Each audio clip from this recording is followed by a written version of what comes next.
কার হাতে জল খাবো? আইডিয়া। খোকা বৌমা, আমি মাথায় জল দিচ্ছি, তুমি জলটা খাও। মা, তোমার জল মাথায় না দিলে আর তারার জল না খেলে আমি বাঁচতাম না। তোমরা সাবধানে থেকো, আমি আসি। দুর্গা দুর্গা।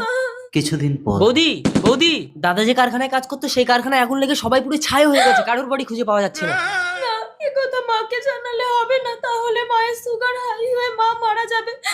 আমাকেই শক্ত হতে হবে। কাকিমা, দাদা যে কারখানায় কাজ করতো সেই কারখানায় আগুন লেগে সবাই পুরো ছাই হয়ে গেছে। না, এই কথা বৌমাকে জানালে বৌমা দুধের শিশু রেখে হার্ট ফেল করে মারা যাবে। আমাকেই শক্ত হতে হবে। বৌমা। হ্যাঁ মা। কি হলো বৌমা, তুমি সিঁদুর পরনি কেন? হ্যাঁ মা, সিঁদুর পরছি। 5 বছর পর। মাম্মা, পাপা কবে আসবে? তিতলি, শুধু বাবা বাবা না। দিদি ভাই, আজকে তোমার পাপা আসবে। না না, সুখ বেছে নিয়ে